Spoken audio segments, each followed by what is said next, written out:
하나님은 영이시니 예배하는 자가 신령과 진정으로 예배할지니라. 아멘. 다 일어서서 찬송가 1장으로 찬양드리면서 2022년 1월 9일 주일 예배를 시작하겠습니다. 찬송가 1장입니다.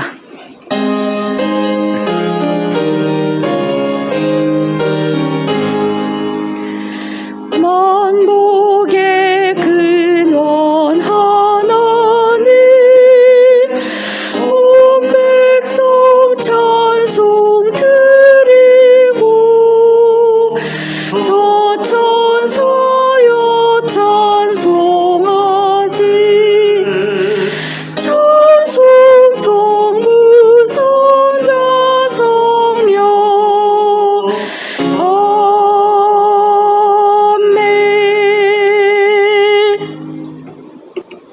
기도하겠습니다.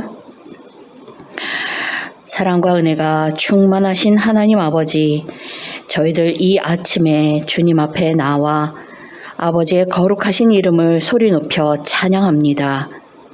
주님, 이 자리에 성령으로 임하셔서 온전한 감사와 기쁨으로 드리는 예배가 되도록 인도하여 주시고, 저희들의 힘들고 지친 몸과 마음을 주님의 사랑과 능력으로 충만하게 채우사 하나님 나라 백성으로 세상을 이길 새 힘을 얻는 은혜의 시간이 되게 하여 주시옵소서.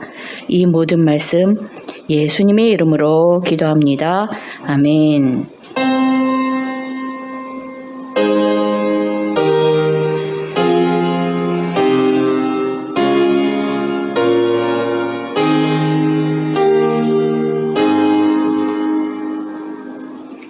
찬송가 8장으로 주님께 찬양 드리겠습니다. 찬송가 8장입니다.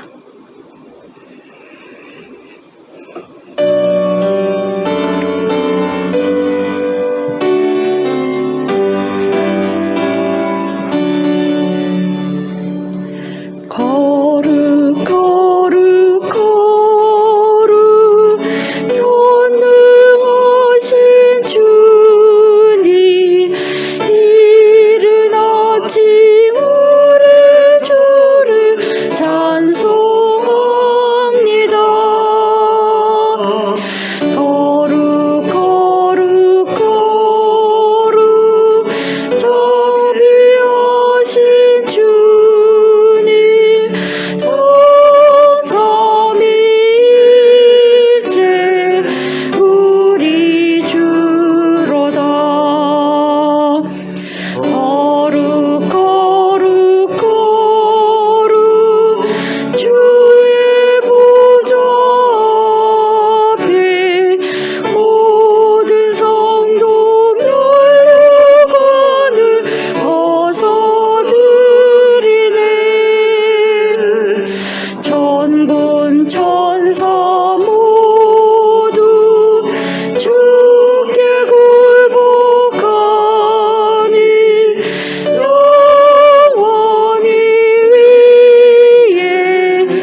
교독문 15번, 시편 27편을 함께 교독하겠습니다.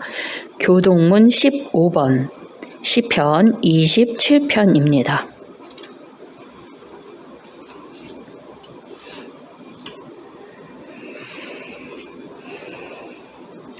여호와는 나의 빛이요 나의 구원이시니 내가 누구를 두려워하리요. 여호와는 내 생명의 능력이시니 내가 누구를 무서워하리요. 악인들이 내 살을 먹으려고 내게로 왔으나 나의 대적들 나의 원수들인 그들은 실족하여 넘어졌도다. 군대가 나를 대적하여 진칠지라도 내 마음이 두렵지 아니하며 전쟁이 일어나 나를 치려 할지라도 나는 여전히 태연하리로다. 내가 여호와께 바라는 한 가지 일 그것을 구하리니 곧 내가 내 평생에 여호와의 집에 살면서 여호와의 아름다움을 바라보며 그의 성전에서 사모하는 그것이라. 여호와께서 환난 날에 나를 그의 초막 속에 비밀히 지키시고 그의 장막 은밀한 곳에 나를 숨기시며 높은 바위 위에 두시리로다. 이제 내 머리가 나를 둘러싼 내 원수 위에 들리리니 내가 그의 장막에서 즐거운 제사를 드리겠고 노래하며 여호와를 찬송하리로다. 아멘. 사도신경으로 우리의 신앙을 고백하겠습니다. 전능하사 천지를 만드신 하나님 아버지를 내가 믿사오며 그 외아들 우리 주 예수 그리스도를 믿사오니 이는 성령으로 잉태하사 동정녀 마리아에게 나시고 본디오 빌라도에게 고난을 받으사 십자가에 못 박혀 죽으시고 장사한 지 사흘 만에 죽은 자 가운데서 다시 살아나시며 하늘에 오르사 전능하신 하나님 우편에 앉아 계시다가 저리로서 산 자와 죽은 자를 심판하러 오시리라. 성령을 믿사오며 거룩한 공회와 성도가 서로 교통하는 것과 죄를 사하여 주시는 것과 몸이 다시 사는 것과 영원히 사는 것을 믿사옵나이다. 아멘. 다 자리에 앉으셔서 헌금 봉헌하시면서 찬송가 317장으로 주님께 찬양 드리겠습니다. 찬송가 317장입니다.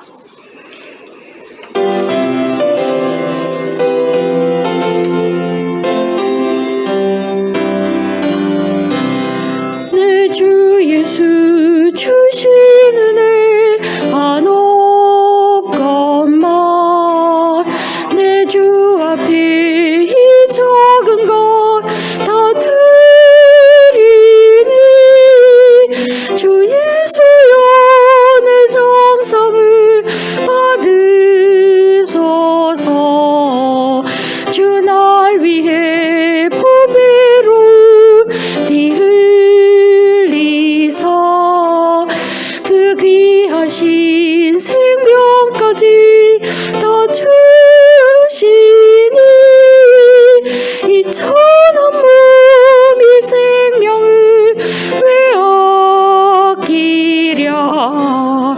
주 예수께 빚진 것이 안 없건만 나 주 위해 드린 것은 참 적으니 주 예수여 너그럽게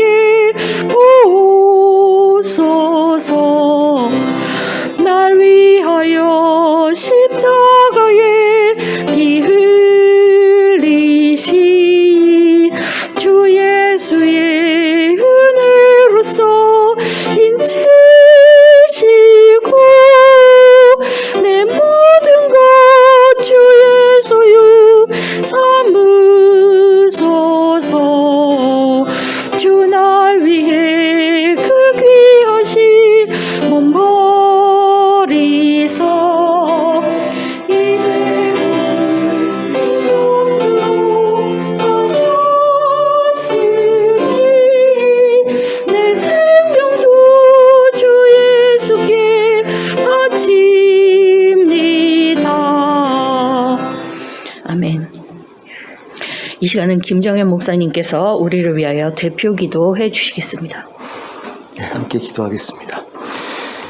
사랑과 은혜가 풍성하신 하나님 아버지, 저희에게 이렇게 귀한 주일을 허락하심을 감사하고 또 새로운 한 해를 잘 시작할 수 있도록 허락해 주신 것을 감사합니다. 아멘. 하나님, 저희가 새로운 해를 시작하는 가운데 몇 가지 마음속에 작정한 것, 또 결단한 것이 있을 줄로 압니다. 하나님, 각자의 마음속에 하나님께서 주신 그 소원들이 온전하게 열매 맺을 수 있도록 한 해를 열심히 살아가게 하시되 하나님께서 친히 인도하여 주시고 능력과 권세를 더딥혀 주셔서 그 일을 잘 감당할 수 있게 해주시길 원합니다. 아멘. 저희의 힘으로 할 수 있는 것들이 생각보다 많지 않다는 것을 살아가면 살아갈수록 체감하게 됩니다.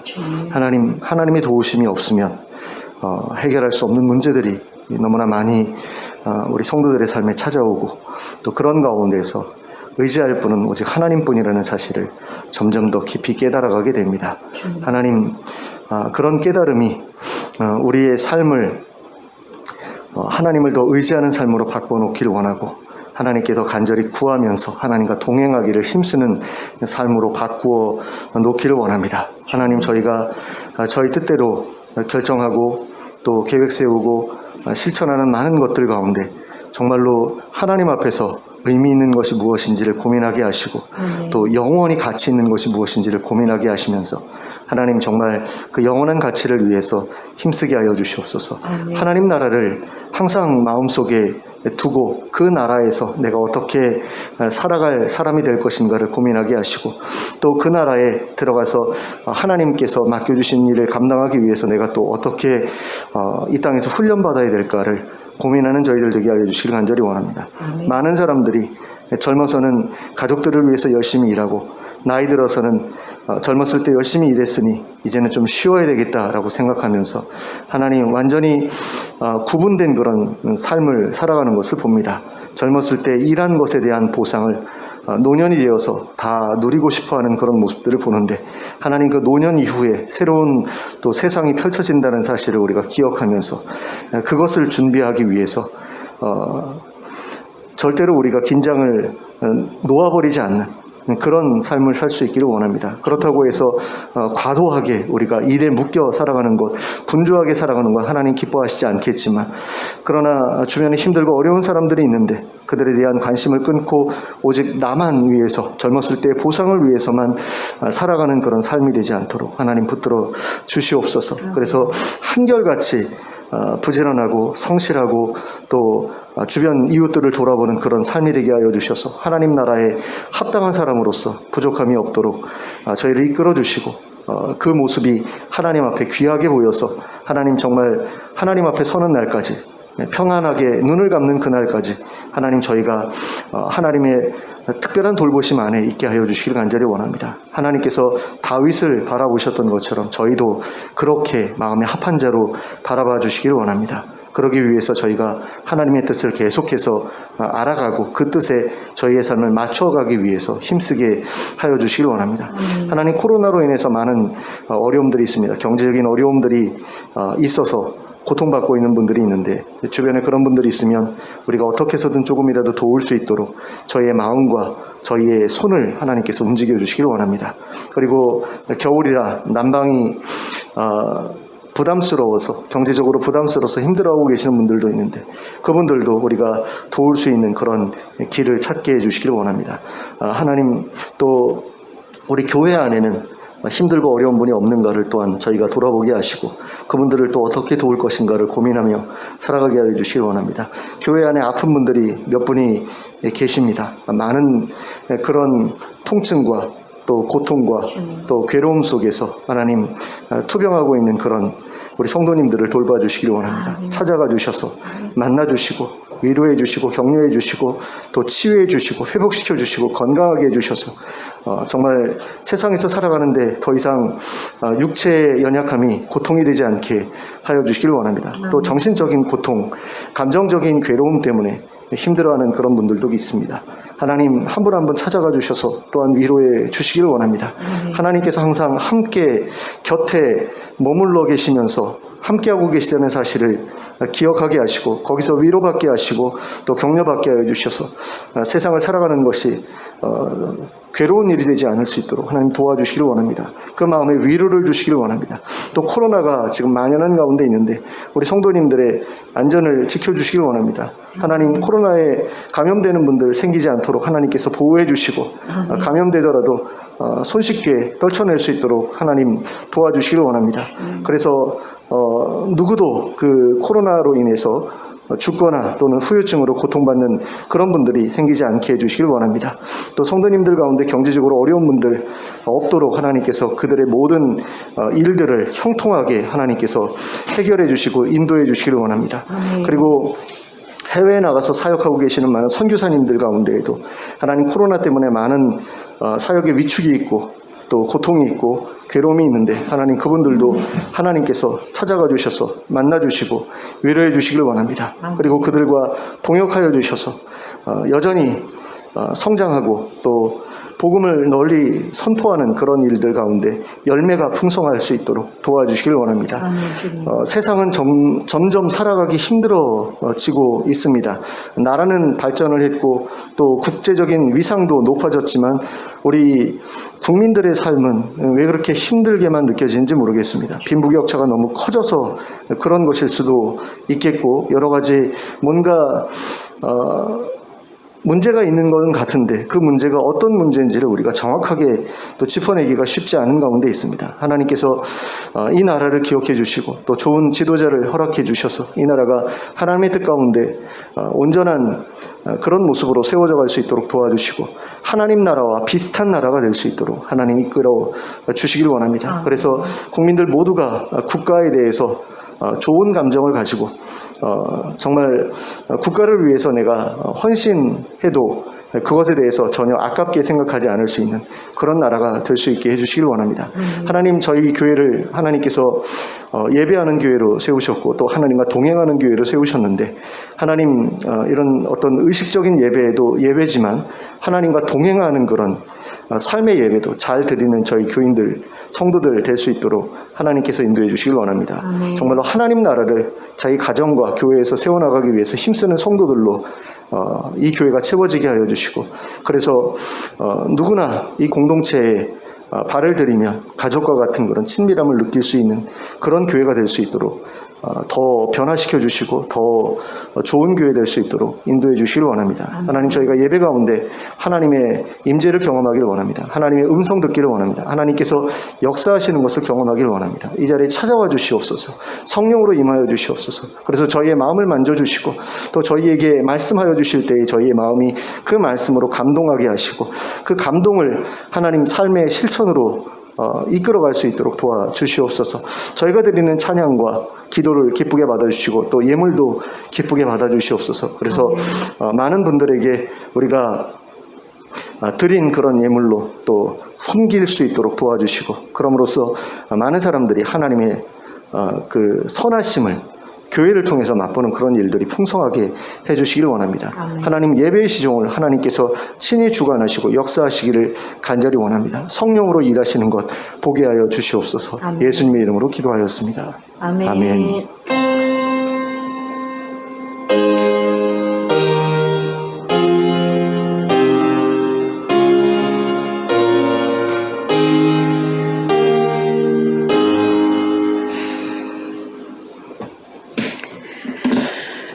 교회 소식을 말씀드리겠습니다. 지난주부터 새벽 기도회가 다시 시작되었습니다. 매주 월요일부터 금요일 오전 5시 30분부터 7시까지 언제든지 오셔서 개인 기도하실 수 있으니까요. 우리 성도님들 모두 참석하셔서 매일 아침마다 주님과 교제하며 또 구하시는 모든 것을 받아 누리는 그런 은혜의 시간이 되었으면 좋겠습니다. 기타 소식은 주보를 참조해 주시기 바랍니다. 참 그리고 우리 교회 옆에 기빙휠에 송희연 자매님 계시잖아요. 어저께? 그저께? 밤에 몸이 다 꼬여서 응급실에 실려갔었어요. 지금은 이제 응급실에서 나와서 집에 있는데 그 몸이 이렇게 주님의 은혜로 더 강건해지고 평안해질 수 있도록 특별히 기도해 주셨으면 좋겠습니다. 이제는 우리가 앞뒤를 둘러보면서 인사 나누겠습니다. 사랑하고 축복합니다. 잘 오셨습니다. 사랑하고 축복합니다. 오늘 우리에게 주신 하나님의 말씀은 마가복음 12장 13절에서 17절까지의 말씀입니다. 마가복음 12장 13절에서 17절까지를 여러분과 제가 합독하여 읽겠습니다. 마가복음 12장 13절 준비되셨나요?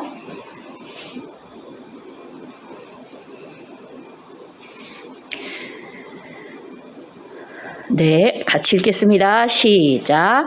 그들이 예수의 말씀을 책잡으려 하여 바리새인과 헤롯 땅 중에서 사람을 보내매 와서 이르되 선생님이여 우리가 아노니 당신은 참되시고 아무도 꺼리는 일이 없으시니 이는 사람을 외모로 보지 않고 오직 진리로서 하나님의 도를 가르치심이니이다. 가이사에게 세금을 바치는 것이 옳으니까 옳지 아니하니까 우리가 바치리까 말리까 한데 예수께서 그 외식함을 이르시되 어찌하여 나를 시험하느냐 데나리온 하나를 가져다가 내게 보이라 하시니 가져왔거늘 예수께서 이르시되 이 형상과 이 글이 누구의 것이냐 이르시되 가이사의 것이니이다. 이에 예수께서 이르시되 가이사의 것은 가이사에게 하나님의 것은 하나님께 바치라 하시니 그들이 예수께 대하여 매우 놀랍게 여기더라. 아멘. 오늘 말씀은 13절에 그들이 예수의 말씀을 책잡으려 하여 바리새인과 헤롯 땅 중에서 사람을 보내매 라는 말로 시작되고 있는데요. 여기서 그들은 누구일까요? 예수님께서 마가복음 12장 1절에서 12절에 나온 포도원 농부의 비유를 말씀하심으로 말미암아 종교적 권위에 큰 손상을 입은 유대의 지도자들입니다.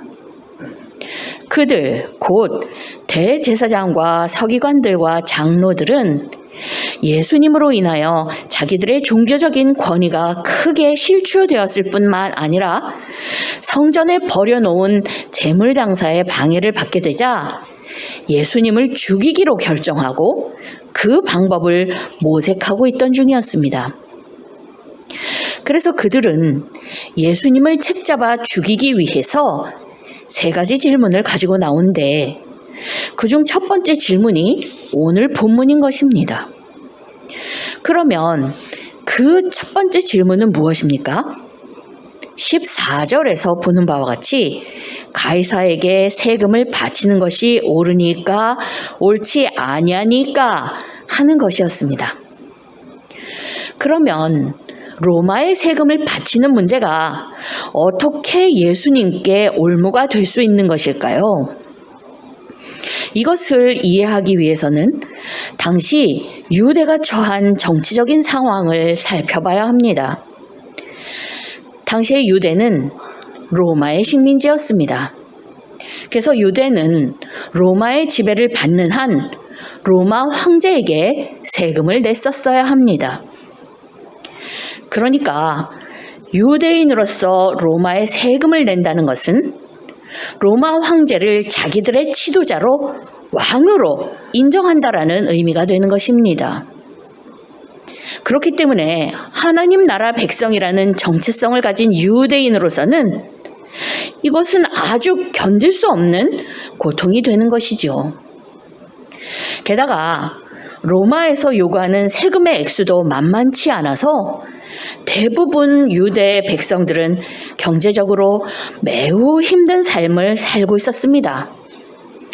그런데 로마가 인구조사를 통하여 유대인들에게 인두세까지 받기 시작하자 급기야 주후 6년 갈릴리에서는 유다라는 사람을 중심으로 반란까지 일어났다고 합니다. 그러니 로마의 세금을 내는 이 문제는 유대에서 아주 민감한 사안이었고 그런 만큼 예수님께서 이 문제에 대한 적절한 해답을 내놓지 못한다면 어떤 식으로든 그만한 대가를 치러야 할 것이었습니다. 그런데 예수님께 이 질문을 들고 온 바리새인과 헤롯 땅의 이 사람들은 예수님에 대하여 이렇게 말합니다.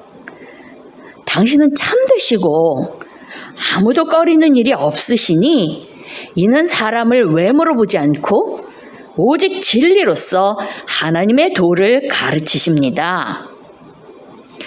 언뜻 보면 이 말은 진리이기 때문에 그들이 예수님을 그리스도로 믿고 존경하는 것처럼 보이지만 사실은 전혀 그렇지가 않습니다.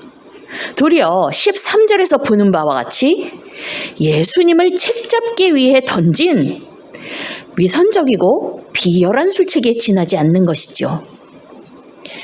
유대인들은 하나님의 말씀인 구약 성경을 통해 옳고 그름 이것들을 판단했기 때문에 이 질문은 정치적인 문제일 뿐만 아니라 율법을 어떻게 적용할 것인가 하는 신학적인 문제이기도 했습니다. 로마 황제에게 세금을 내는 것은 율법에 적법한가 하는 것이었죠. 그러니까 그들의 말은 만일 예수 당신이 사람을 두려워한다면 당연히 로마의 세금을 내라고 할 테지만 당신은 참되게 하나님의 도를 가르치는 분이니까 세금을 내지 말라고 해야 한다 라고 하면서 은근하게 예수님의 답변을 유도하고 있는 것입니다. 율법에 따라 신적인 존재로 우상화된 황제에게 제물을 바치는 일은 하지 말라라고 해야 하지 않겠냐라는 거죠. 그러면 예수님께서 그들이 유도하는 대로 세금을 내지 말라라고 하면 어떤 일이 일어나는 걸까요? 그러면 예수님은 당장에 반로마 정치범으로 체포되어 십자가에 처형될 것이었습니다. 그런데 또 그렇다고 해서 세금을 내라고 한다면 율법을 지키지 않아도 좋다라는 것이 되어서 예수님을 그리스도로 믿고 따르던 백성들이 예수님께로부터 돌아서게 될 것이었습니다. 율법을 지키지 않는 자는 그리스도일 수가 없을 테니까요. 그렇게 되면 예수님은 백성들의 지지 기반을 잃고 거짓 그리스도가 되어서 투석형에 처해질 수도 있었을 것입니다. 그렇기 때문에 이 질문은 예수님이 세금을 내라고 하시든 내지 말라고 하시든 올무에 걸리게 만드는 것이었습니다. 그래서 그 두 가지 예수님의 답변 중 어떤 경우에라도 예수님을 고발할 수 있도록 평소에는 원수처럼 으르렁대던 헤롯 당과 바리새인들이 힘을 합쳐서 예수님께 나와 질문을 한 것입니다. 사실 이들은 로마의 세금을 내는 문제에 대하여 서로 반대되는 입장이 있었습니다. 바리새인들은 로마의 세금을 내는 것에 대해 부정적이었지만 헤롯 땅, 곧 헤롯 대왕과 그 가문에 속한 세력은 세금에 대하여 호의적이었습니다. 왜냐하면 헤롯의 세력을 뒷받침해 주는 것이 로마였기 때문입니다.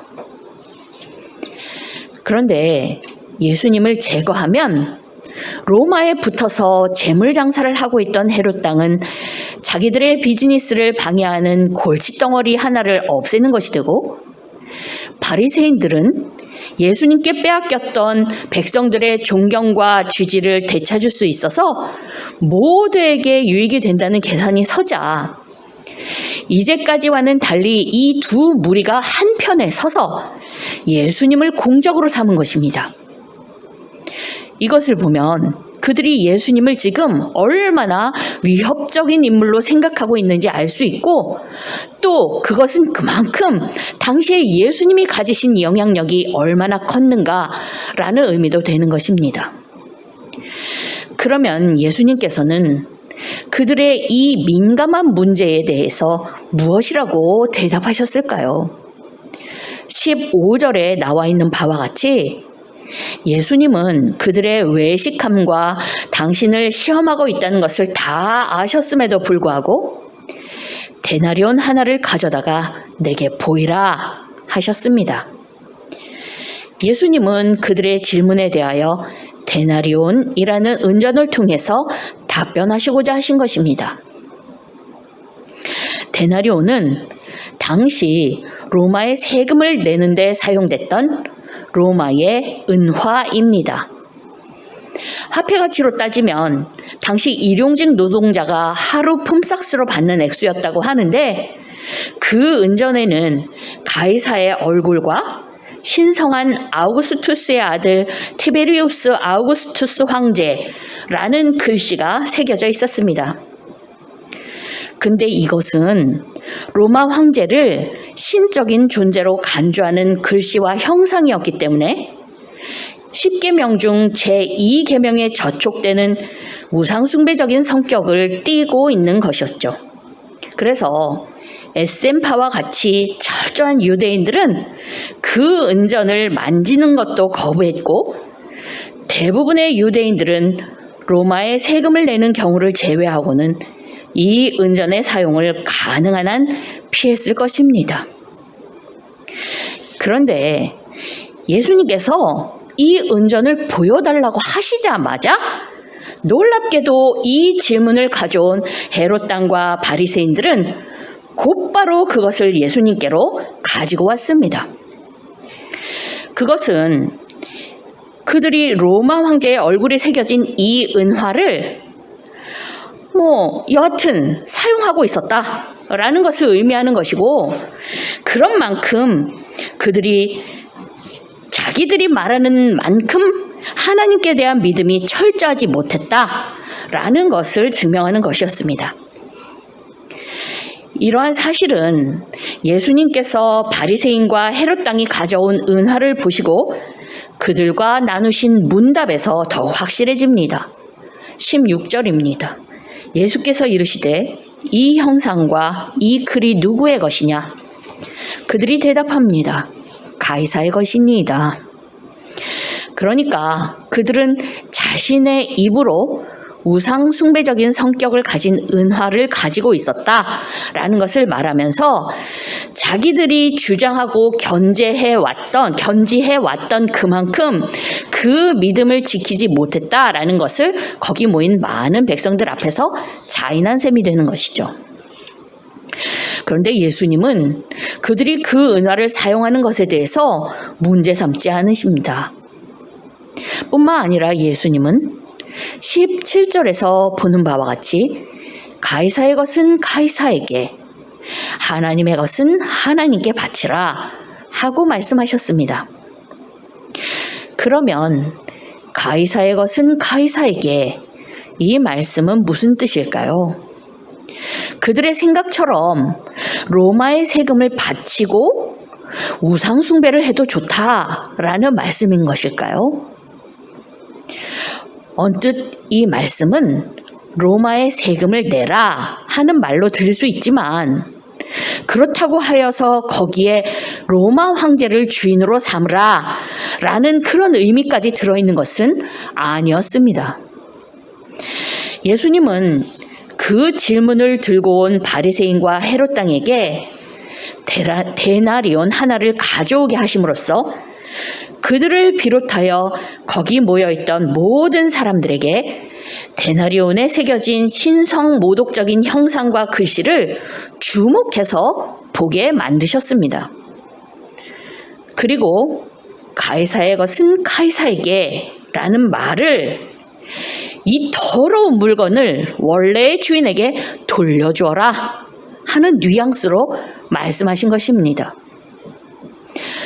그러므로 이 답변을 가지고 아무도 예수님을 책잡을 수는 없었습니다.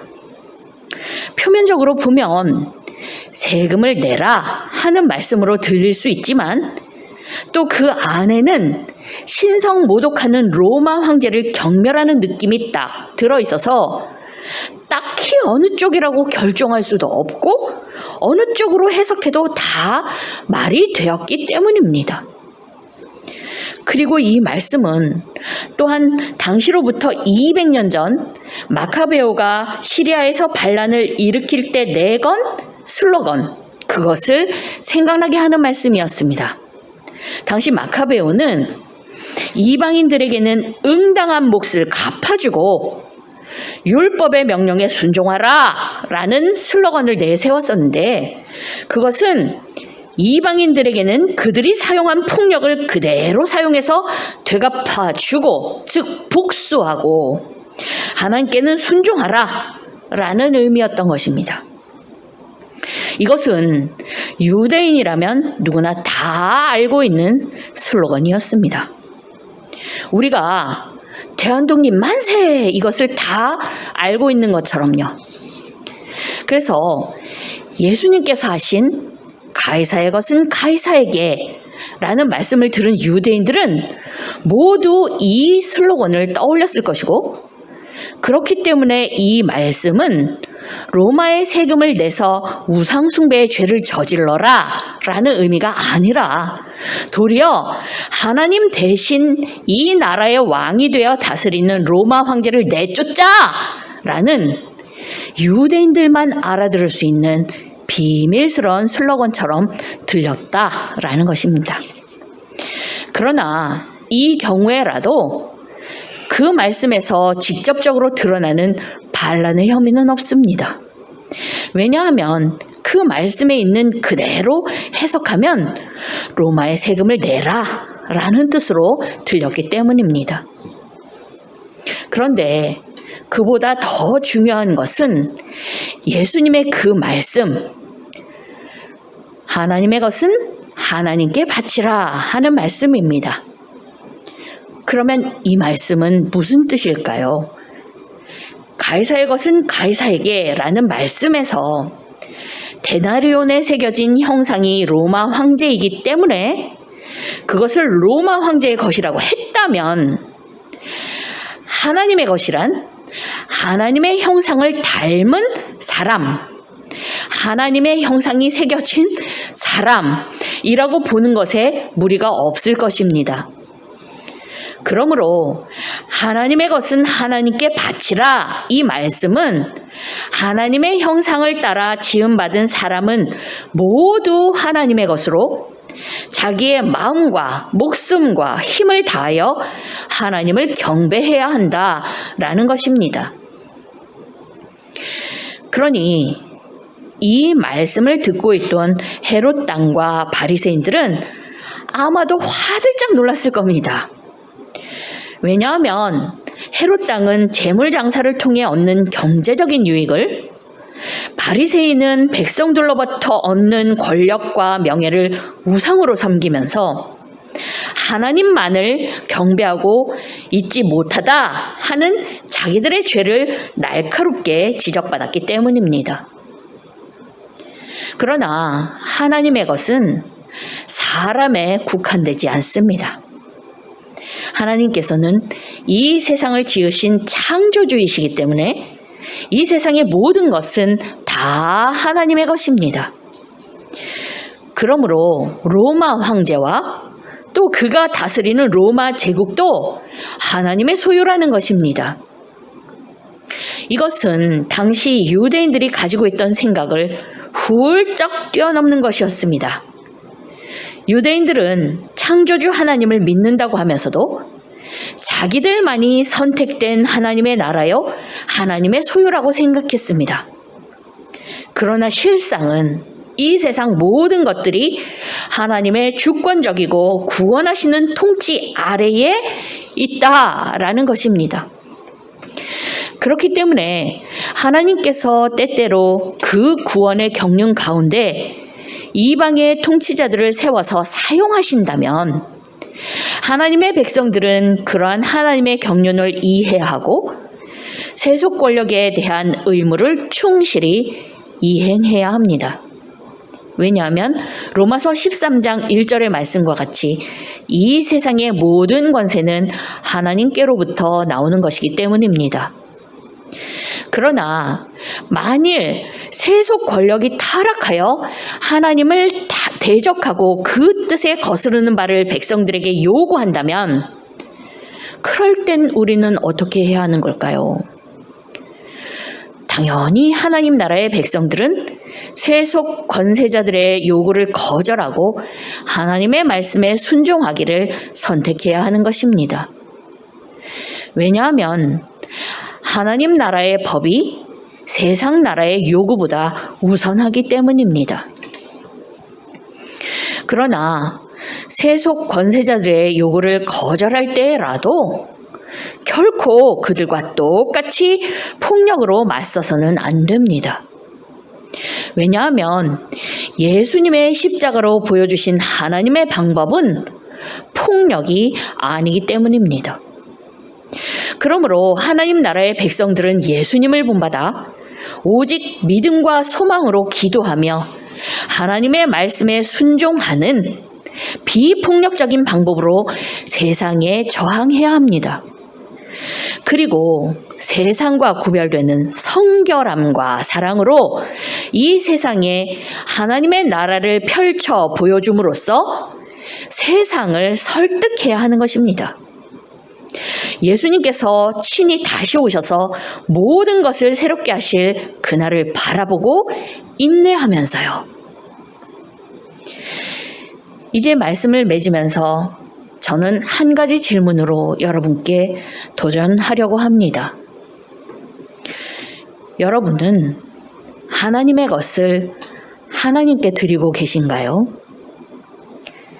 이것은 비단 예배를 잘 드리느냐, 헌금을 잘 드렸느냐 하는 문제에 국한되지 않고 성도로서 우리들의 생활 전반으로 확대 적용되는 문제입니다.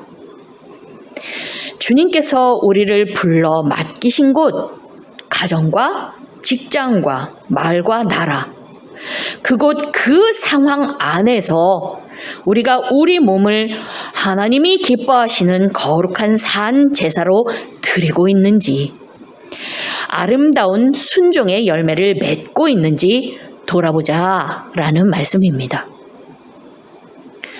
그리고 이것과 관련하여 여러분은 혹시 모든 것은 하나님의 것이지만 이것만은 아니야 라고 생각하는 것은 없으신가요?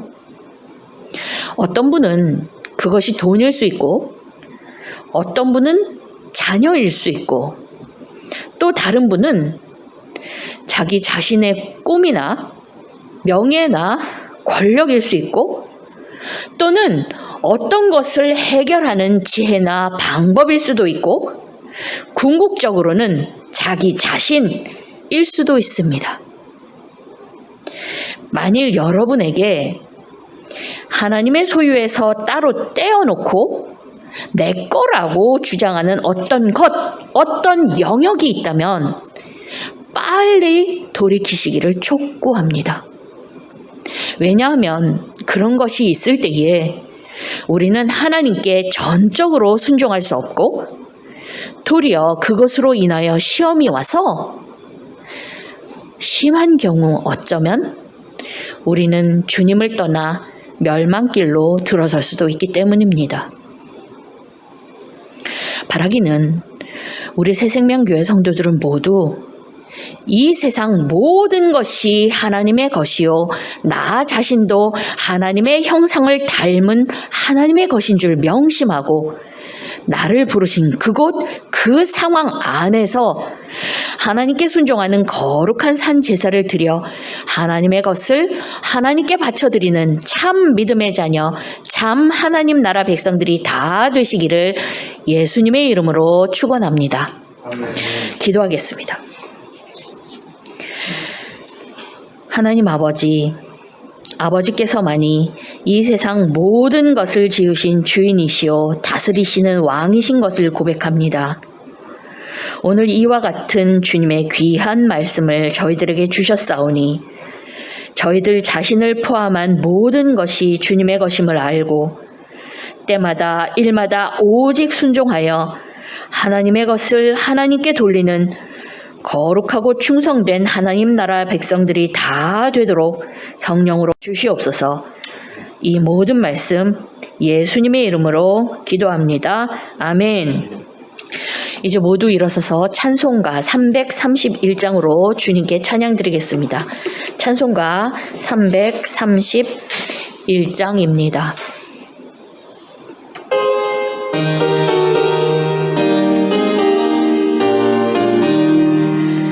영광을 거두신 만유의 주여, 우리가 명령을 따르리다.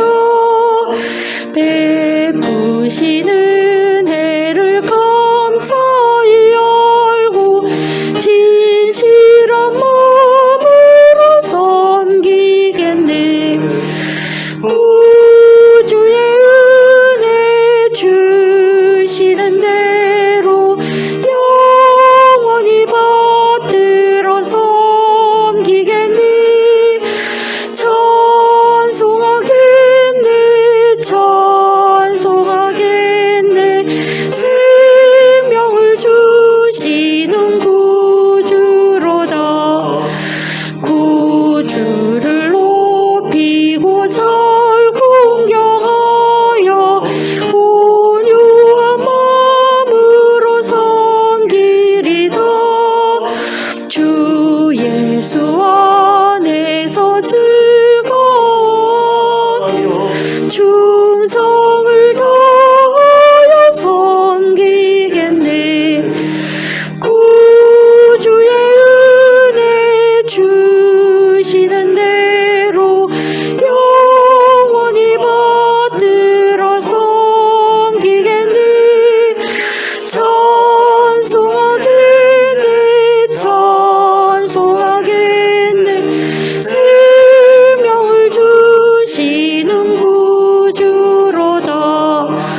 예수를 믿고서는 사랑하여 참 기쁜 마음으로 섬기리다.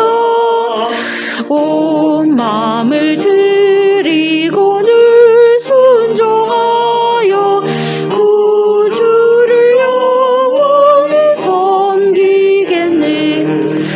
구주의 은혜 주시는 대로 영원히 받들어 섬기겠네.